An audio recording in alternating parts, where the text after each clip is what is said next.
Coucou les filles, aujourd'hui j'ai envie de vous parler de ma future coiffure de mariage avec mon volumateur capillaire Anaïs, puisque je vais me marier en mai prochain. Pour celles qui le savent, et je pense que vous êtes une majorité à savoir sur ma chaîne, je souffre d'alopécie androgénétique. Donc j'ai très peu de cheveux, ce qui fait que je vais avoir besoin d'un postiche, d'un toupet pour être la plus belle le jour J. Et donc aujourd'hui c'est le jour où je vais faire des essayages avec la coiffeuse qui va s'occuper de moi le jour du mariage. Et donc justement je voulais voir ce qu'on pouvait tenter comme coiffure avec un volumateur capillaire. Donc c'est ce que je vais vous présenter aujourd'hui. Donc celui-ci c'est un volumateur capillaire en lace, donc référence Anaïs sur le site, c'est la couleur qui me va le mieux je pense, et c'est pour ça que j'ai choisi celle-ci. Elle est vraiment très lumineuse, très belle. Pourquoi j'ai choisi un volumateur en lace plutôt qu'un volumateur en silk? Tout simplement parce que moi j'ai une bordure frontale très atteinte. Et en fait, avec un volumateur en silk, j'aurais été vraiment obligée de le mettre très près. Du coup, ça aurait peut-être fait un peu moins naturel, ou j'aurais été obligée de faire une frange. Et une frange rideau peut-être courte. Mais voilà, j'avais envie de pouvoir vraiment choisir ce que je veux en termes de coiffure. Et ce que j'ai envie de faire, c'est une frange rideau un petit peu longue. Donc là, je vais couper le produit. Je vais d'abord vous montrer ce qu'il donne quand il est raide. Et je vais le couper pour avoir la coupe que je veux. Donc la frange rideau longue, la frange rideau courte, c'est des choses que vous pouvez avoir en option sur le site quand vous commandez un de vos produits. Donc comme ça vous montrera ce que donne la frange rideau longue. Je vais le dégrader très légèrement également. Et ensuite, quand la coiffeuse va venir, elle va me faire une coiffure. Et je vous montrerai ce que ça donne à la fin. Donc moi j'ai envie, le jour du mariage, d'avoir les cheveux lâchés. Parce que déjà j'ai un petit peu peur qu'un chignon au niveau d'un volumateur, j'ai peur que ce soit un peu lourd et qu'au bout d'un moment ça tombe en arrière.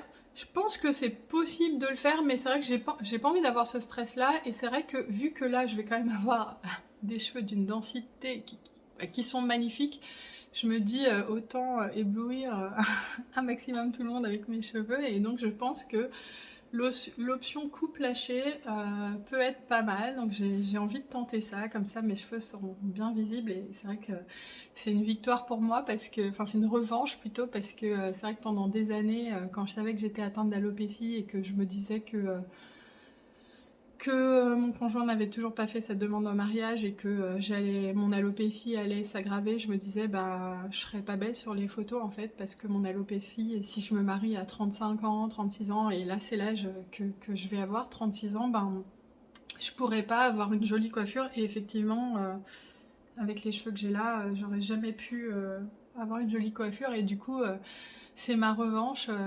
d'avoir une coiffure magnifique le jour de mon mariage. Donc voilà, avoir les cheveux lâchés et faire quelque chose de super joli, ça me fait super plaisir. Donc je vais déjà le porter comme ça pour que vous voyez un petit peu avant-après ce que ça donne avant que je fasse la coupe, etc. Et ça va aussi vous montrer la différence entre un volumateur qui est complètement brut et qui est sans coupe et qui du coup fait pas forcément très naturel, et un volumateur qui est coupé, qui est coiffé, qui a un petit peu des mèches et tout, à quel point ça change complètement tout, quoi. Je pense que c'est aussi quelque chose d'important à montrer dans cette vidéo. Au niveau de la base, je vous ai pas précisé, c'est une base 25 x 25, donc c'est assez couvrant, et pour moi c'est important parce que moi j'aime avoir une bonne couvrance. J'ai pas envie que derrière ça s'écarte et qu'on voit que j'ai une alopécie, donc le fait d'avoir une base qui couvre bien sur toute ma tête, je sais qu'on verra presque plus mes cheveux et on verra que ces cheveux magnifiques, et personnellement ça me va très bien comme ça. Alors je vais déjà vous montrer ce que ça donne sans coupe, sans rien. Je pense qu'il faudra que je colore mes cheveux pour qu'ils soient vraiment la même couleur, parce que j'ai pas envie, je pense que ça se verrait pas, mais franchement j'ai pas envie que sur certaines photos on voit mes cheveux ressortir et tout, donc c'est quand même le jour de mon mariage, là faut pas déconner. Donc je pense que j'irai chez le coiffeur pour demander la même couleur. Donc moi j'ai honte de rien, j'irai chez le coiffeur avec le toupet et je vais dire vous me faites ça. Faut pas avoir honte les filles, hein. On n'a pas honte. C'est des produits qui sont magnifiques et on a le droit de vouloir être la plus belle, surtout le jour de notre mariage, ou même au quotidien. Il y a des filles qui veulent être très jolies au quotidien et elles ont bien raison. Alors, je vous montre comment je le place. Donc je le mets au niveau de la bordure. Là il y a 2 clips, donc je rentre déjà ces 2 clips. Hop, je mets au niveau du lace, là où je veux que la bordure soit. Et là, je ferme les 2 clips qui sont là. Ah, je l'avais pas ouvert celui-là. J'étire un petit peu. Il a du mal à se fermer celui-ci. Ce sont des choses qui arrivent. Comment on dit, les aléas du direct. Voilà. Là, est-ce qu'il y en a d'autres? Je les connais un peu moins ceux-là. J'ai moins l'habitude des lace toppers en fait. Donc ils n'ont pas exactement la même structure que les silk toppers. Donc c'est plus la même personne. Mais bon, on est d'accord que là on n'a pas un effet ultra naturel. Bon, là j'ai pas optimisé au niveau de la bordure frontale. J'ai quelques cheveux qui ressortent quand même, vous voyez, mais c'est très bien parce que ça masque tout. Donc voilà ce que ça donne sans coupe. Donc là on a un petit effet Cadmerade hein, qui imite Hélène Ségara, pour celles qui ont la ref. Celles qui sont nées après les années 90, avant je veux dire.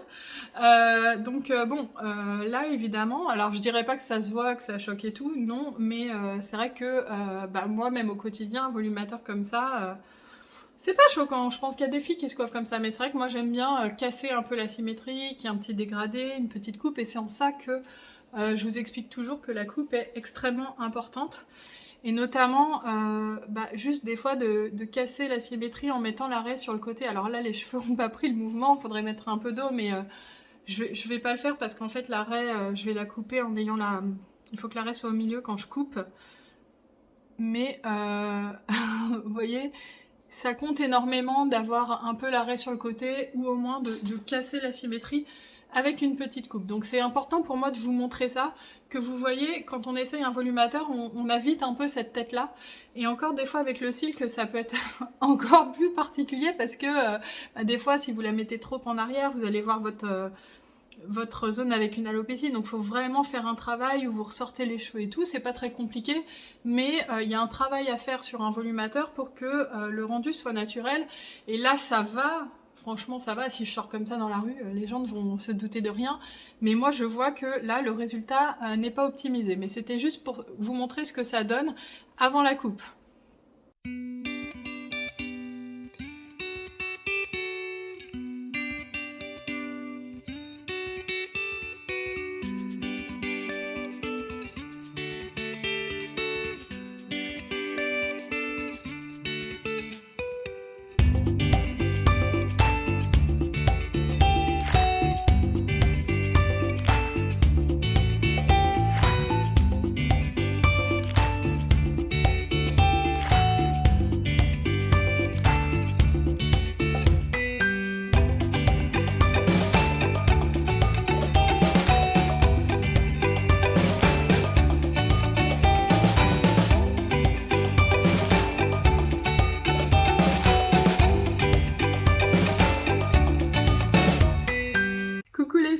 Bon, au final, j'avais pas réfléchi, mais j'ai absolument pas pu me filmer toute seule moi-même après avec les coiffures, puisque évidemment, elle a repris ses pinces, elle a tout repris, et Cendrillon est redevenu citrouille et alopécique. Donc, du coup, heureusement, elle a pu, elle a filmé en format vertical, du coup, c'est ce que vous allez voir, ce qu'elle m'a fait en version détachée.